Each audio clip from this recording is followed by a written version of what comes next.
Well, we are currently living in the most peaceful, technologically advanced, and medically capable era in human history, right? By almost every objective, measurable metric. I mean, humanity is winning. Yeah, absolutely. On paper, we are doing incredibly well. Right.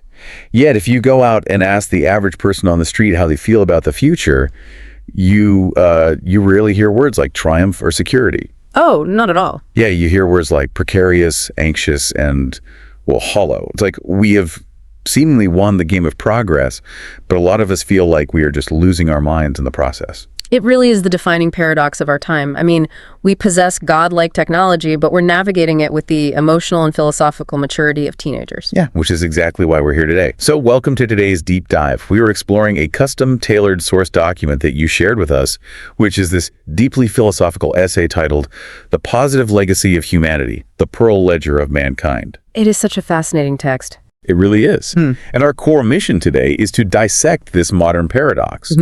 We're going to explore why humanity's unprecedented power often feels so incredibly empty to us, and, more importantly, how this text suggests we can reclaim our inner architecture to give progress an actual direction. Okay, let's unpack this. Well, to really understand the modern crisis, the essay argues we first have to fundamentally change how we view the past.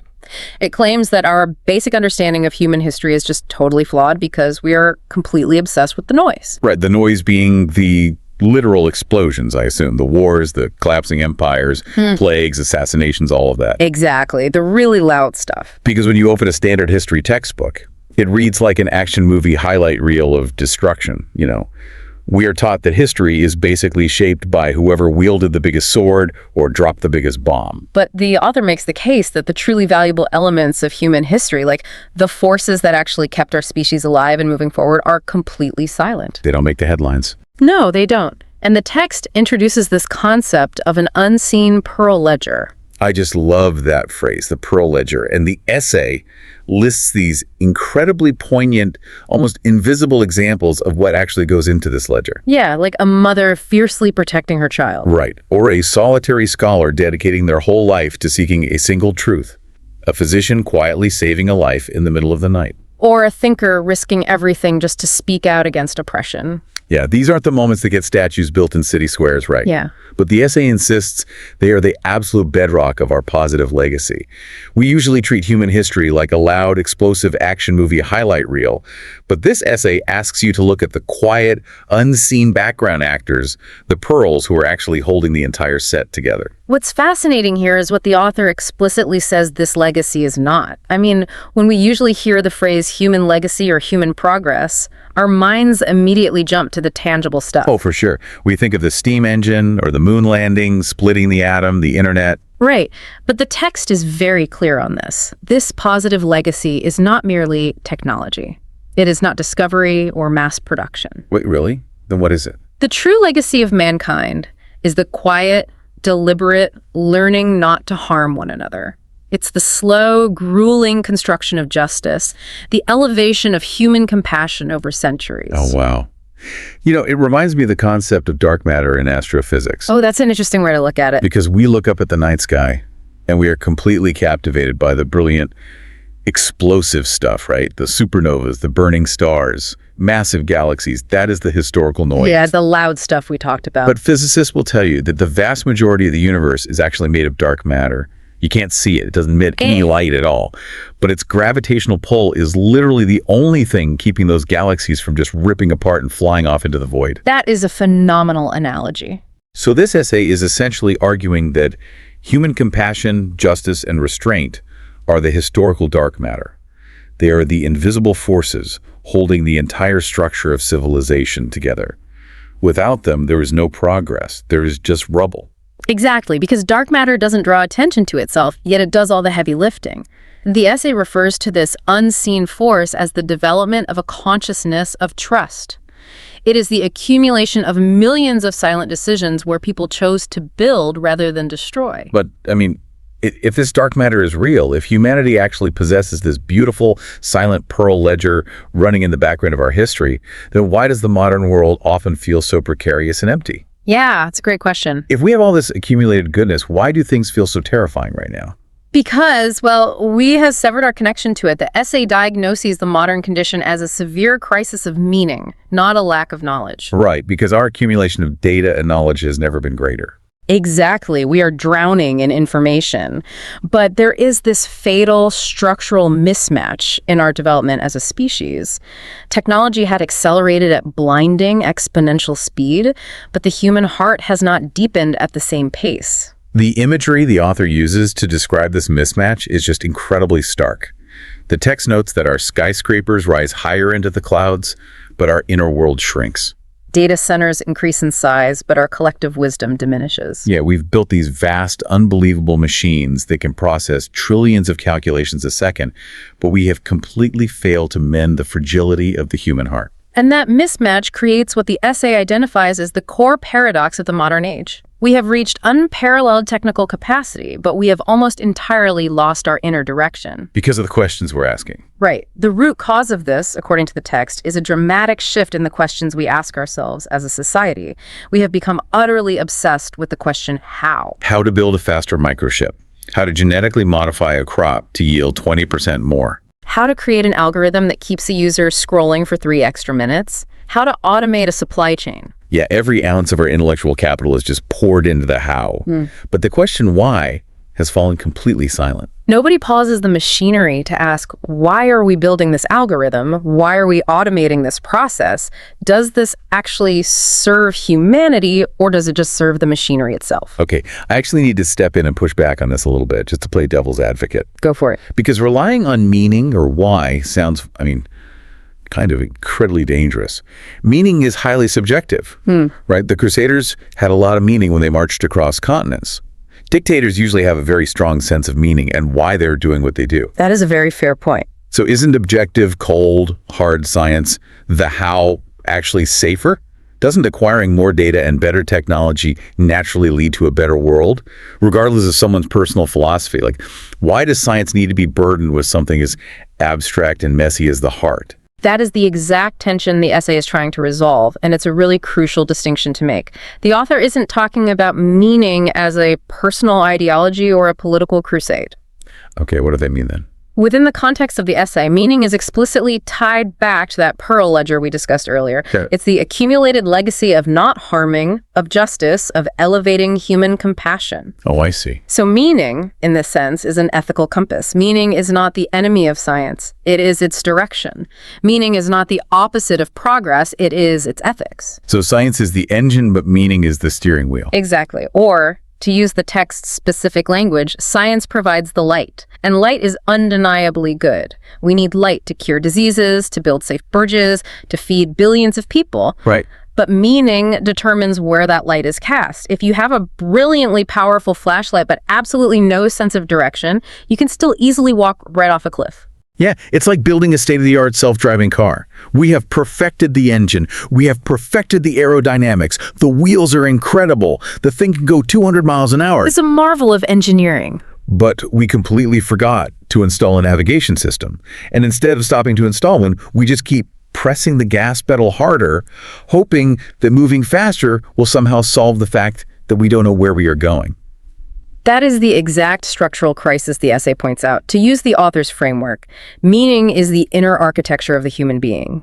If that inner architecture collapses, even the grandest external structures we build with our science and data remain totally empty. Wow. Refinement of technology simply cannot exist without the refinement of wisdom. Without meaning to act as that navigation system, progress is just blind acceleration. And driving a fast car blind inevitably leads to a crash. And here's where it gets really interesting, because building on the idea that science needs direction, the discussion moves to the immediate consequences of separating how from why. This isn't just an abstract debate for philosophers in the university lounge. It's bringing humanity to a critical crossroads. The stakes are immediate. The text lays out a very stark binary choice for our future. Humanity will either sanctify technology or it will treat it as a trust. Let's break down sanctifying technology, because that word choice is very deliberate. To sanctify something is to turn it into a god. Right, to worship it. It means we idolize the act of production itself. We worship the GDP line going up or the processing power doubling, regardless of the human cost. We serve the machine, rather than transforming the machine into a service for humanity. And the essay offers a pretty chilling couplet to illustrate what happens when a society makes that choice. The author writes, "When power grows but meaning shrinks, darkness deepens. When meaning grows and power finds direction, civilization flourishes." When power grows but meaning shrinks, darkness deepens. I mean, you don't have to look far to see that happening today. No, you really don't. Look at the rollout of artificial intelligence or modern social media algorithms, advanced biotechnology. The raw power of these tools is growing so fast it's dizzying. We have algorithms that can predict and alter human behavior on a massive scale. But the meaning, the ethical compass of why we are doing this and how it impacts the human heart feels completely absent. If we connect this to the bigger picture, the essay uses one of the oldest metaphors in human history to explain this dynamic, the discovery of fire. Wow. The fire placed in human hands can either warm a home, cooking food, and keeping a family alive through the winter, or it can be used to burn a city to the ground. It's a classic metaphor, but it works so perfectly here because the fundamental nature of our tools hasn't changed, only their scale. A stone axe or a generative AI model, they're both just fire. And the fire itself has no morality. It doesn't decide what to burn. The intention decides. And that is the essay's most piercing critique of modern anxiety. We look at our technology and we feel terrified.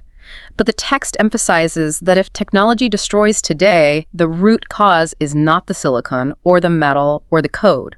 The cause is intention. Yes, if science frightens us, the cause is not the discovery itself. It is the heartlessness behind how it is deployed. Power itself doesn't make a person great. It is how we carry that power. It feels like we are constantly blaming the mirror for our own reflection. We point to the algorithm and say, look at this terrifying monster we've created. But the essay is essentially holding up a mirror to us and saying, the tool is just amplifying the profound emptiness inside the builder. That is the tragedy of abandoning meaning. The essay explicitly notes that sometimes darkness grows from within the light. We produced all this technical brilliance, yet we lost our sense of direction, and so we used the light to blind ourselves.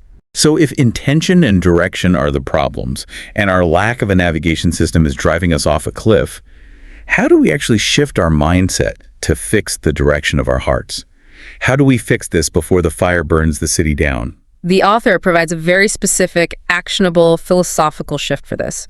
It requires humanity to adopt what the text calls an entrusted existence, within what the essay calls the civilization of nearness. A civilization of nearness. We have to stop and unpack what that actually looks like, because right now we live in a civilization of extreme distance. We really do. We can instantly text someone on the other side of the planet, but we don't know the name of the neighbor living 20 feet away from us.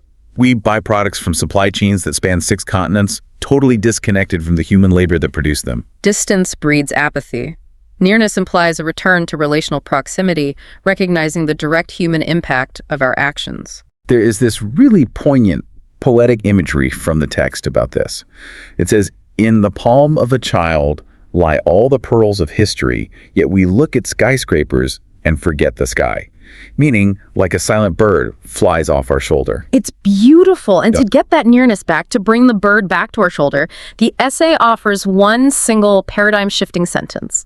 It calls this sentence the balance of civilization. Notice. The sentence is, I am not the owner, I am the trustee. I am not the owner, I am the trustee. Wow, that is a massive psychological pivot. Let's look at the difference there. Think about the mindset of an owner. An owner believes they have absolute dominion over a thing. Right. They can exploit it, sell it, destroy it if they want to. Exactly. An owner answers to absolutely no one but their own immediate desires. If I'm the CEO of a tech company and I view myself as the absolute owner of the user data I collect, my only goal is to extract as much profit from it as possible. But a trustee operates under a completely different psychological framework. A trustee does not own the asset. They are holding something precious on behalf of someone else. They are a guardian. A steward. Yes. They are accountable to the past that built the asset and the future that will inherit it. So if that same tech CEO views themselves as a trustee, the calculus totally changes. Suddenly, they are holding the accumulated mathematical and computer science knowledge of the past 200 years. They're holding the psychological well-being of their users in trust. You don't exploit a trust, you nurture it. And the essay argues that true meaning is exactly this, the profound awareness that one is entrusted. If a human being sees themselves not as an accident of biology or a supreme conqueror of nature, but as a bearer of trust, then technology builds instead of destroys. Because with that awareness, as your power grows, your sense of responsibility naturally scales right alongside it. Exactly. And that concept of scaling brings up a really beautiful distinction I noticed toward the end of the text. The author states that the positive legacy of humanity does not ask for a sword, it asks for a scale. And they don't mean a scale of massive size, they mean a weighing scale. It's a critique of our modern obsession with endless elevation and endless growth. We think progress is just conquering more of the outer world, but the positive legacy is asking for balance. It is the ultimate call for proportion. While humanity has spent the last few centuries brilliantly conquering the outer world, digging into the earth, splitting the atom, mapping the human genome, naming the stars, we have entirely neglected the inner world. We know the exact composition of rocks on Mars, but we still haven't fully known ourselves. Exactly. The scale represents bringing that inner ethical world back into proportion with our massive external power. So to synthesize the end of the essay, what this text is ultimately trying to tell us is that the future of humanity depends less on producing new machines and much more on producing a new consciousness. Because if the heart guides the intellect, technology ceases to be an enemy and actually kneels into service. Under the guidance of a trustee mindset, science produces wonder, not arrogance. Power produces trust, not fear. We simply need to carry the pure, silent legacy of the past. That invisible dark matter, that pearl ledger alive and intact into the present moment. It is a profound, total redefinition of what it actually means to be an advanced society. Civilization is not measured by the height of its skyscrapers or the processing speed of its servers. It is measured by the direction of the human heart. And by remembering our role as trustees rather than owners, we can carry those unseen pearls forward. And as the essay promises, if we do that, the world will slowly begin to heal from the inside out. So what does this all mean? For me, the most crucial takeaway from this entire document is the author's final, remarkably hopeful assertion. After all the heavy diagnosis of our modern crisis, the text says, meaning was never lost. It was only waiting to be called. Meaning was never lost. It was only waiting to be called. I love that. It means the navigation system is still sitting there in the passenger seat. We just have to plug it in. Yeah. We aren't permanently trapped in that hollow glass and steel building forever. We actually have the agency to reconstruct it. We just have to listen for it again. Exactly. As we wrap up today's deep dive, I want to leave you with a final thought to mull over as you go about the rest of your week. Think about your own daily interactions with technology and power, no matter how small or mundane they might seem. Think about the device you are listening to this on right now. If tomorrow morning you woke up and decided to treat your smartphone, your personal data, your professional expertise, or your daily work, not as something you absolutely own, but as something you are temporarily entrusted with to help build humanity's pearl ledger, how would your actions change? What choices would you make differently? What exactly does calling meaning back look like in the quiet moments of your own life today?